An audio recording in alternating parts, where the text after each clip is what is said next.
கேள்வி பார்வையாளருக்கு வணக்கம். இந்த நேர்காணலில் நாம் சந்திக்க இருக்கும் சிறப்பு விருந்தினர் உச்சநீதிமன்ற வழக்கறிஞர் கேஷவ் சார். வணக்கம். வணக்கம். இந்த தினம் பீகாரினுடைய தேர்தல் ரிசல்ட் வெளியாக இருக்கிறது. என்டிஏ கூட்டணி மீண்டும் ஆட்சியை பிடிச்சிருக்காங்க. இந்த வெற்றி தமிழ்நாட்டிலையும் எதிரொலிக்கும் சொல்லிட்டு வானதி சீனிவாசன், அண்ணாமலை, நயினார் நாகேந்திரன் உள்ளிட்ட பாஜக எதிர்கட்சி தலைவராக கூடிய எடப்பாடி பழனிசாமி உள்ளிட்ட அனைவரும் சொல்லிட்டு வராங்க. மோடி அவர்களுடைய படம் இந்தியா முழுவதும் அவர் ஹீரோயிசமா இருக்காரு. தமிழ்நாட்டில் ஸ்டாலின் கிட்ட ஓடுமா? பீகார் தேர்தல் முடிவுகளே பார்த்தீங்கன்னா திருடினது. பாஜக ஆர்எஸ்எஸ், மோடி, அமித்ஷா, நிதிஷ்குமார் திருடி தான் இந்த வெற்றி. 200 வேற வாய்ப்பே கிடையாது. புரியுதா உங்களுக்கு? இப்போ நான் மனநல காப்பகத்தில் இருக்கேன், என்ன கீழ்ப்பாக்கம் மெண்டல் ஹாஸ்பிட்டல் இருக்கேன்னா நான் அதை நம்பலாம். நான் மனுஷன், நான் வெளியே இருக்கேன், நான் வழக்கறிஞராக இருக்கேன், சமூகத்தில் சமூக செயற்பாடுகளாக இருக்கேன், நான் நம்ப மாட்டேன். அறிவு இருக்கவே அதை நம்ப மாட்டேன். அறிவில்லாத தக்கூரி அதை நம்பும். 200க்கு மேலே பாஜக வந்துருச்சுங்க, பீகார் மக்கள்லாம் அவங்கள ஆதரிக்கிறாங்கன்னு சொல்லி நம்பும். பிஜேபி, ஆர்எஸ்எஸ், மோடி, அமித்ஷா, நிதிஷ்குமார் ஜெயிச்சதை நம்புவாங்க. கேவலமாக இருக்கு. ஜனநாயகமே படுகொலை செய்யப்பட்டு படுதோல்வி அடைஞ்சிருக்கிறது தான் உண்மை. புரியுதா உங்களுக்கு?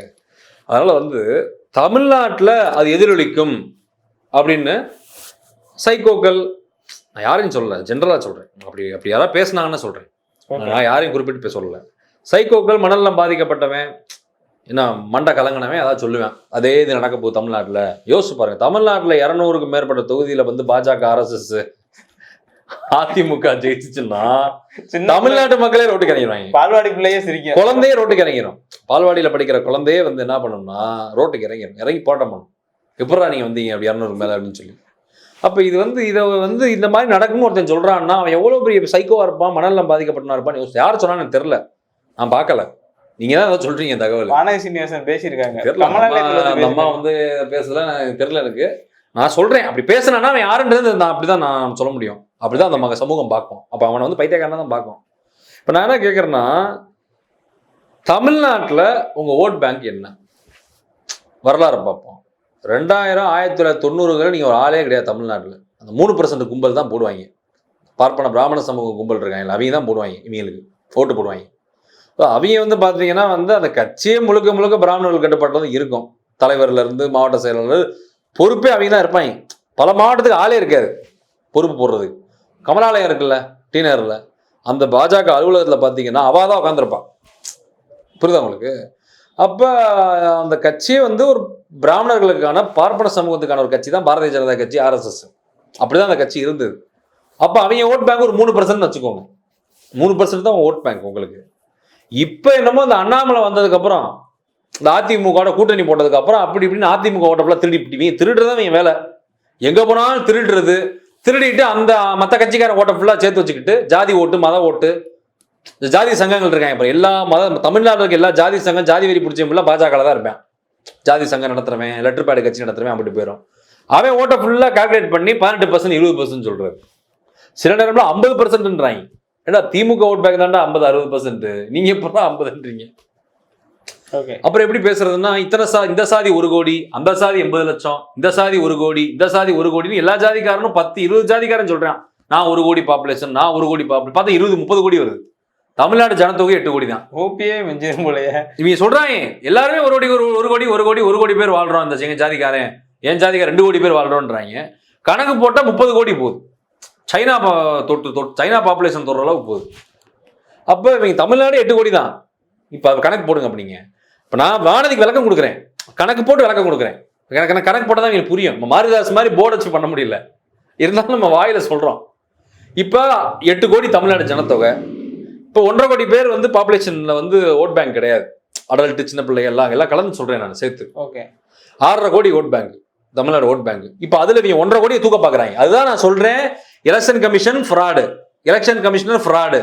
அமித்ஷா, மோடி, ஆர்எஸ்எஸ், பிஜேபி யாருன்னு உங்களுக்கு தெரியும். ஏன்னா அதுக்கடுத்து பாத்தீங்கன்னா எஸ்ஐஆர்ன்றதே ஒரு ஃப்ராடு. திருடைங்க, எல்லாருமே திருடைங்கண்ணா. அப்ப அதான் இப்ப பீகார்ல பண்ண தமிழ்நாட்டில் பண்ண போறாங்க. பீகார்ல 75 லட்சம் பேர் நீக்கிறாங்க இல்ல, அதை தமிழ்நாட்டில் பண்ணி இந்த 6.5 கோடி ஓட்டுல 1.5 கோடி பேர் தூக்க போறாங்க. மிச்சம் 5 கோடி பாத்தீங்கன்னா முக்கியமா யார் தூக்க போறாங்கன்னா, 1000 ஓட்டு, 80, 100 ஓட்டு, அதுல கூட வாக்கு வித்தியாசத்துல வெற்றி அடைவாங்க, தோல்வி அடைவாங்க. இப்ப திருமாவளவர்கள் காட்டுமன்னார்கோவில்ல தோத்து போனது 84 ஓட்டு என்னமோ தான். யோசிச்சு பாருங்க. அப்போ 84 ஓட்டே சரித்திரத்தை மாத்தோம், வாழ்க்கையை மாத்தோம், ஒரு தொகுதியுடைய தலையெழுத்தை மாத்தோம். நான் சொல்றது புரியுது உங்களுக்கு? அப்போ என்னன்னா, தமிழ்நாட்டில் 1.5 கோடி பேரை தூக்குனானா நிலைமை என்ன ஆகும் நீங்க யோசிப்பாங்க. யாரை தூக்குவான்னு சொல்லவா? பாஜக RSS யார் ஓட்டு போட மாட்டா, அவங்க தூக்குவாங்க. பட்டியல் சமூகத்தை தூக்கிடுவேன். பட்டியல் சமூகம் பாஜக ஓட்டு போடாது. OBC SC ST OBCலே வந்து பார்த்தீங்கன்னா அவன் சில ஏதாவது கம்யூனிட்டி வச்சிருப்பான், இந்த கம்யூனிட்டிஸ் தூக்கணும்னு சொல்லி. அது என்னன்றது அவன் கணக்கு. அடுத்து பார்த்தீங்கன்னா சிறுபான்மையினர், மைனாரிட்டி, முஸ்லிம்ஸ், கிறிஸ்டியன்ஸ் தூக்கிடுவேன். முதல் தலைமுறை பட்டதாரியும் தூக்கினாலும் தூக்குவாங்க, சொல்ல முடியாது. தூக்குனா அவங்க விளக்கமாத்த கொண்டு அடிப்பாங்க, போராட்டம் பண்ணுவாங்க ரோட்ல வந்து. அதான் நடக்க போகுது. அவன் அப்ளை பண்ணியிருப்பான், இந்த வருஷம் ஓட்டு போட போறேன்னு ஆசையா இருப்பான். இவன் தப்பித்தவரை அவனை தூக்கிட்டாங்கன்னா கண்டிப்பா சந்தேகப்பட்டுருவான். ஏன்டா நான் அப்ளை பண்ணி எனக்கு ஓட்டு ID வந்துருச்சு, எப்பறம் நான் தூக்குவீங்க ஓட்டர் லிஸ்ட்லன்னு சொல்லி பிரச்சனையாயிரும். அப்ப என்னன்னா இப்படிதான் இவங்க பிரச்சனை பண்ண போறது. என்னன்னா இந்த கம்யூனிட்டி அப்புறம் அம்பேத்கர் ரைட்டு, பெரியாரிஸ்ட், மார்க்சிஸ்ட், திமுக ஆதரவாளர்கள், காங்கிரஸ் ஓட் பேங்க், இந்தியா கூட்டணி, விடுதலை சிறுத்தைகள் ஓட் பேங்க் தூக்குவாங்க. சொல்ல முடியாது. இவங்களாம் யாருக்கு ஓட்டு போடுவாங்க? விசிகா ஓட்டு போடுவாங்க. அப்ப தூக்கு அதுதான் பண்ண போறாங்க. அடுத்து நம்ம இந்த மாதிரி இடதுசாரிகள், அம்பேத்கர், பெரியாரிய, மார்க்சிய தோழர்கள் தூக்குவாங்க. கம்யூனிஸ்ட் ஓட் பேங்க் இருக்குல்ல, அதை தூக்குவாங்க. அப்ப ஆட்டோமேட்டிக் என்ன ஆகும்? யாருக்கு ஓட்டு போடுவான்? அவன் இருக்கிறவன் அதிமுகவுக்கும் பாஜக RSS போய் போடுவான். பீகார்ல போட்டு போட்டான் பாருங்க 2025. அவனே வந்து திரும்ப இங்க SIRல பதிவு பண்ணி திரும்ப 2026 போடுவான். மே மாசம் யாருக்கு போடுவான்? BJP RSS போடுவான். பீகார்காரன் இங்க வந்து போடுவான்.